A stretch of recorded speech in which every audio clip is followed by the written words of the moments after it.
हर हर महादेव। स्वागत है आप सभी का मेरे चैनल में। भोलेनाथ की कृपा से आप सभी की मनोकामना पूर्ण हो। पितृपक्ष में करने वाले सबसे अचूक उपाय। आपको जैसे कि पता है, प्रदोष काल का समय आने वाला है। जैसे कि आपको पता है, पितृपक्ष का बहुत ही प्यारा सा महीना चल रहा है। इसमें हम अपने पितरों को प्रसन्न करते हैं। इस महीने में हमारे जो पितृ होते हैं वो धरती पर पधारते हैं और हमें आशीर्वाद देते हैं। और इस वरी पितृपक्ष में पड़ने वाली प्रदोष और शिवरात्रि दोनों आ गई है, जो कि इस पर्व को बहुत खास और बहुत ही महत्वपूर्ण बनाती है। गुरु जी की कथा से सुन के मैं आपको ये उपाय बताने जा रही हूँ। बस आपको एक छोटा सा उपाय करना है। पान के पत्ते पर नाम लिख देना है। बस ये छोटा सा उपाय आपको करना होगा। आपके जीवन की जो भी तकलीफ होगी वो सब जड़ से ख़त्म हो जाएगी। और साथ ही साथ आपके जीवन से जो पितृदोष अगर लगा भी है तो वो भी ख़त्म हो जाएगा।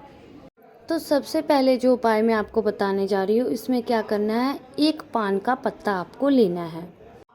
उसके साथ ही आपको लेना है शक्कर, जो कि हमारे घर में बहुत आसानी से मिल जाता है। और ज़्यादा नहीं लेनी है शक्कर, आपको एक चुटकी शक्कर लेनी है बस। उसके बाद हमें लेना है कमलगट्टे। 1 या 2 कमलगट्टे आप ले सकते हैं। किसी भी पूजा पाठ के स्थान पे या मंदिर के आसपास आपको दुकान में से ये मिल जाएगी। आपको सुपारी लेनी है। एक जो आती है खाने वाली सुपारी, वो आपको नहीं लेनी है। जो पूजा पाठ में यूज़ की जाती है जो सुपारी, वो आपको 2 सुपारी लेनी है। इन सभी चीज़ों को आपको क्या करना है, इसी पान के पत्ते के ऊपर रख देना है। शक्कर, कमलगट्टे और 2 सुपारी। जो आपका मेन गेट होता है लोहे वाला, वहाँ पर नहीं करना है। उसके बाद जो दरवाज़ा होता है उसके अंदर करना है। आपको वो दरवाजे के अंदर साइड में रखना है शाम को वो पत्ता। ध्यान रखिएगा कि आपको राइट साइड में वो पत्ता रखना है। शाम के प्रदोष काल के समय में वो पान का पत्ता वहाँ पर आपको रख देना है।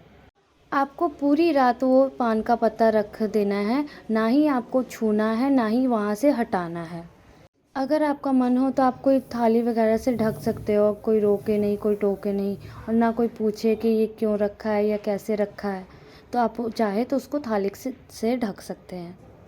अगली सुबह आपको उठना है। नहाने धोने के बाद आपको उस पान के पत्तों को जो रखा है आपने, उसको उठाना है। जो आपके घर के आसपास जो नदी बहती हुई हो, ये ध्यान रखिएगा कि ठहरा हुआ पानी में नहीं, जो नदी बहती हो उसी पानी में आपको जल प्रवाह करना है। आपको अपना पितरों का स्मरण करते हुए दक्षिण दिशा की तरफ अपना मुख रख करके उसके बाद आपको इसका जल प्रवाह कर देना है। इससे जो पितृदोष की समस्या होती है हमारे घर में, वो हमेशा के लिए चली जाती है।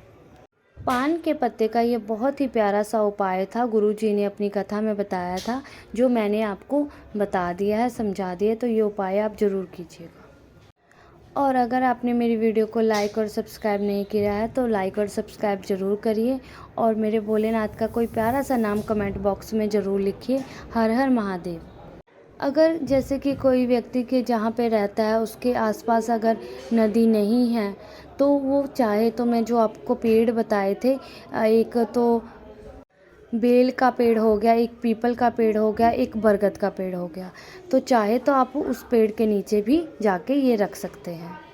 ये उपाय आप ज़रूर करके देखिएगा। जो पितृदोष की समस्या होगी वो आपके घर से हमेशा के लिए चली जाएगी। अब हम बात करेंगे दूसरे उपाय के बारे में। दूसरा जो उपाय है वो नाम वाला उपाय है। यहाँ पर हमें सबसे पहले लेना है 3 फूल। तो ये 3 फूलों में हमें ये नहीं है कि हम कोई भी फूल ले लें, कनेर का फूल ले ले या गुलाब का फूल ले ले। तो हमें लेने होंगे 3 सफ़ेद फूल। और सफ़ेद फूलों में ये कोई गिनती नहीं है कि आपको वो फूल लेना है या वो फूल लेना है। आप सफ़ेद फूल में कोई सा भी फूल ले सकते हैं। इसके साथ ही साथ आपको 3 चावल के दाने लेने हैं। 3 चावल के दाने ले लिए और 3 फूल ले लिए। उसके साथ ही आपको एक छोटी सी कटोरी ले लेनी है। उन 3 फूलों को और 3 चावल के दानों को उसी कटोरी के अंदर डाल देना। एक हमारे घर में जो गेट होता है, मेन गेट होता है जो लोहे का होता है।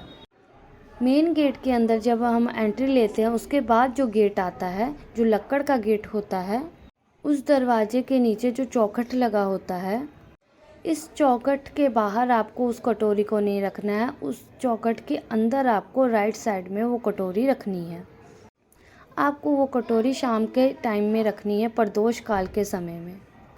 अगले दिन जब आप सो करके उठेंगे, नहा के धो करके, उसके बाद उस कटोरी को आप वहाँ पर से उठा लें।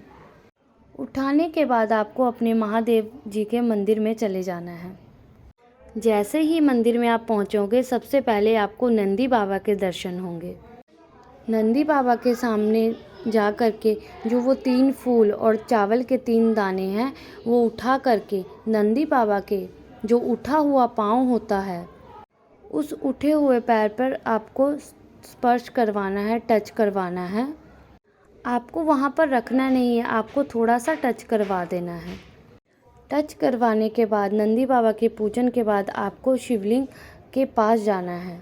जो आपने नंदी बाबा से छुआया है, वो तीनों चीज़ों को जो अशोक सुंदरी का स्थान होता है, वहाँ पर आपको रख देना है।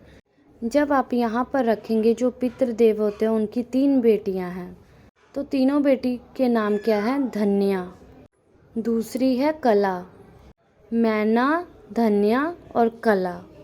ये पितृदेव की 3 बेटियाँ हैं। 3 बेटियों का स्मरण करते हुए माता अशोक सुंदरी के स्थान पर रख देना है। जो भी व्यक्ति इन 3 दिनों में प्रदोष काल के समय या शिवरात्रि के समय या अमावस्या के समय अगर ये उपाय करता है, उसके जीवन के जो भी सारे कष्ट होते हैं वो ख़त्म हो जाते हैं। तो ये उपाय आप ज़रूर कीजिएगा और भोलेनाथ की कृपा से आपकी जो भी मनोकामना होगी वो पूरी होगी। हर हर महादेव, हर हर महादेव, हर हर महादेव, हर हर महादेव।